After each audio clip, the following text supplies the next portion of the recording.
যে আপনি আমার আসনে ক্যান্ডিডেট দিবেন না, এখান থেকে শুধু আমি দাঁড়াবো, জামাতকে বলবো, অন্য রাজনৈতিক দলকে বলবো, আমরা আপনাদেরকে বলতে চাই আসন দিয়ে আপনি আমাদেরকে কিনতে পারবেন না।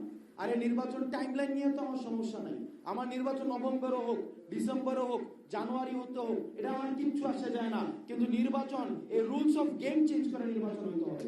আজকে দেখলাম কালের কণ্ঠে আরেকটা নিউজ করছে যে আমরা নাকি আসন ভাগাভাগি করতেছি, 30টা আসন চাইছি, 17টা রাজি হয়েছে।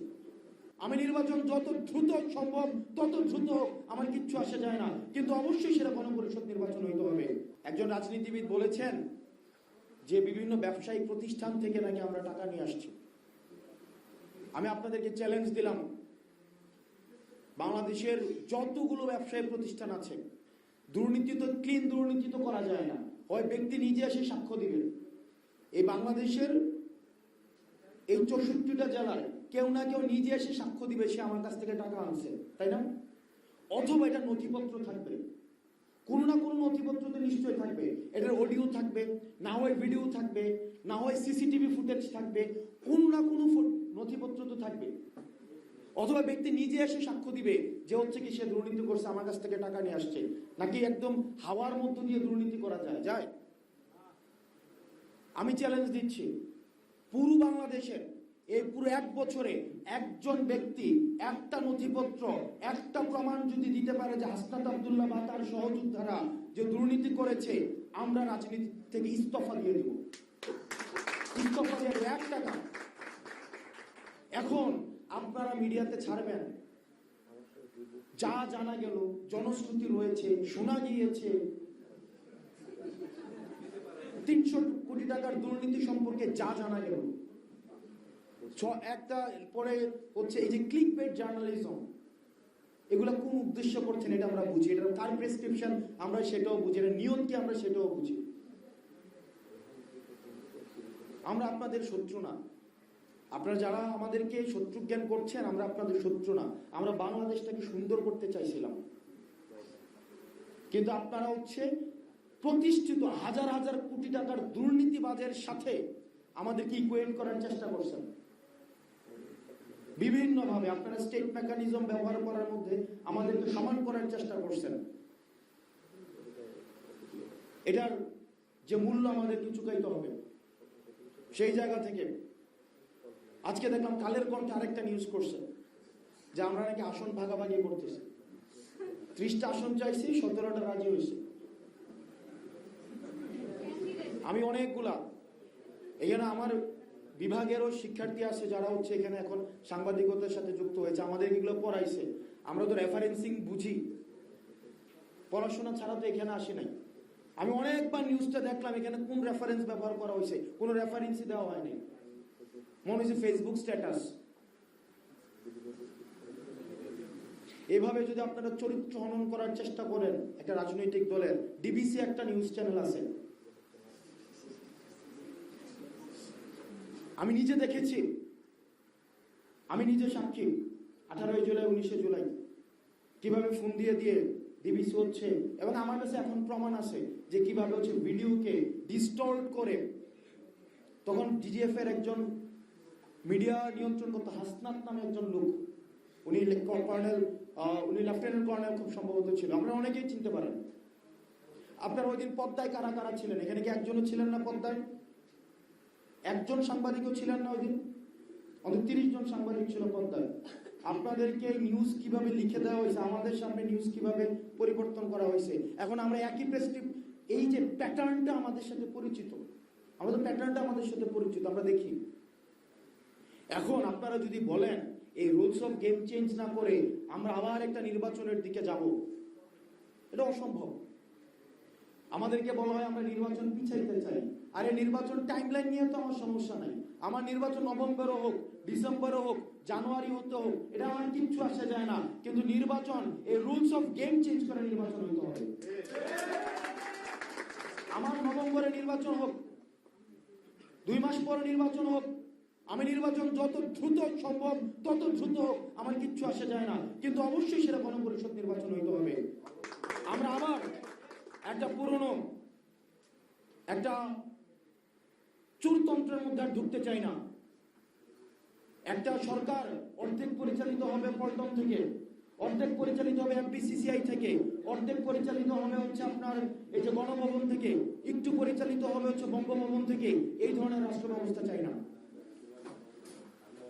এটা একটা আপনারা আমাদেরকে আবার এই যারা অভ্যুত্থানটা করছে, এটা সিম্পল ইকুয়েশন ভাই। আগের যে রাষ্ট্র ব্যবস্থা এটা ফাংশন করে নাই, এটা ফেল করছে, যার কারণে 5ই আগস্ট আসছে। আমি মূর্খ মানুষ, কিচ্ছু বুঝি না, এটা একটা সিম্পল হিসাব। যদি ফাংশন করতো, বইটা বই, এই যে সংবিধানটা যদি ফাংশন করত, 2014 সালে বলছে না সংবিধানের ধারাবাহিকতা রক্ষার জন্য একটা নির্বাচন দিতেছে, আসে না বলছে না? এটা হচ্ছে একটা text book of fascism, text book of fascism. আমাদের মহান মুক্তিযুদ্ধ স্বাধীনতার ঘোষণাপত্রটাকে সামনে রেখে আওয়ামী লীগ সব অপরাধের বৈধতা উৎপাদন করছে বইটা দিয়ে। আমাদেরকে অবশ্যই একটা নতুন সংবিধান দিতে হবে। আর যারা প্রতিষ্ঠিত, যারা মনে করতেছে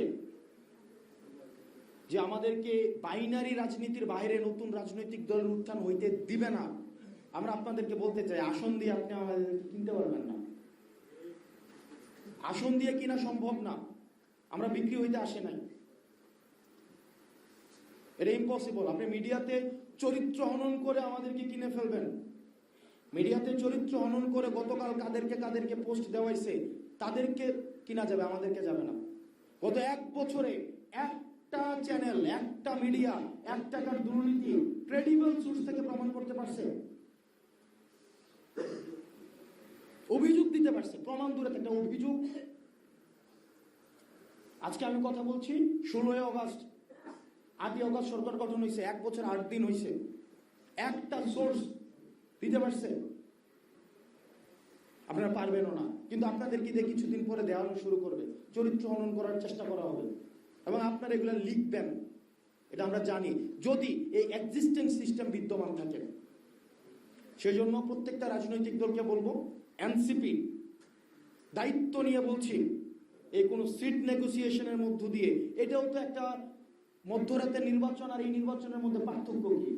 আমি যদি আগে সমঝোতা করি যে আমি দাঁড়াবো এই আসনে, আপনি এখান থেকে ক্যান্ডিডেট দিবেন না, সমঝোতা মানে কি? যে বিএনপিকে বলবো যে আপনি আমার আসনে ক্যান্ডিডেট দিবেন না, এখান থেকে শুধু আমি দাঁড়াবো, জামাতকে বলবো, অন্য রাজনৈতিক দলকে বলবো। তো এটা তো একটা মধ্যরাতের ইলেকশনই, যেখানে জনগণের সামনে কোনো অপশন নাই। আমরা তো এই নির্বাচন চাই না, আমরা কি আবার এই সমঝোতার নির্বাচন চাই? জনগণের সামনে অপশন থাকতে হবে, জনগণ, আমরা একটা নতুন সিস্টেম তৈরি হবে যেখানে জনগণের সামনে অপশন থাকবে, তার যদি পছন্দ হয় আমাকে ভোট দিবে, না হয় ভোটের মাধ্যমে দিয়ে রায় দিবে যে আমি সে আমাকে খারিজ করে দিয়েছে। এখন আবার আমরা আগের মতো করে এই সমঝোতার রাজনীতির দিকেই যাচ্ছি, যেটা ইম্পসিবল। আর রুলস অফ গেম, আমরা আগে যেভাবে নির্বাচন হইতো, আগে কিভাবে নির্বাচন হইতো, আগে নির্বাচন করে দিত আমার আসন কুমিল্লা 4, এর আগের বছর যিনি এমপি ছিল 100 কোটি টাকা, কথাই কথিত আছে, প্রমাণ তো নাই, 100 কোটি টাকার বেশি খরচ করে উনি হচ্ছে নির্বাচিত হয়েছে নমিনেশন নিয়ে। আগে নির্বাচন কে করে দিত? ওসি। আপনারা গণমাধ্যম কর্মী আছে, আপনারা নির্বাচন তো আমরা করছেন না, ওসি নির্বাচন করে দিত। ওসি যার পক্ষে থাকে সে ফেভার পাইতো, ইউনো নির্বাচন করে দিত। এই কারণে দেখবেন এখন দৌড়চাপ শুরু হয়েছে, কার একটা ওসি আনা যায়, কার একটা ইউনো আনা যায়।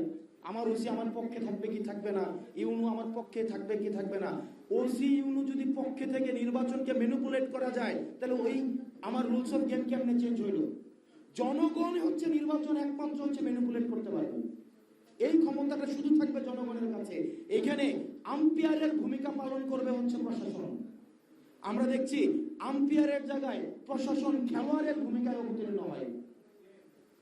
প্রশাসন পুলিশ কি খেলোয়াড় না আম্পায়ার? তারাই খেলোয়াড়। তাহলে সে জায়গায় কেমন? আমাদের রুলস অফ গেম চেঞ্জ করতে হবে। যে রেফারি সে রেফারি থাকবে, যে খেলোয়াড় সে খেলোয়াড় থাকবে। রেফারি যদি গোল দিতে যায় এটা সমস্যাজনক। আগের নির্বাচনগুলোতে রেফারিরাই হচ্ছে ফাউল করে গোল দিয়েছে, এবং 22 জন মিলে একদিকে খেলছে। আমরা এই নির্বাচন আর চাই না। আমাদেরকে বলা হয় আমরা নির্বাচন পিছাইতে চাই, আমরা স্পষ্ট ভাষায় বলছি, স্পষ্টভাবে বলছি নির্বাচন প্রয়োজনে 2 মাস পরে দেন।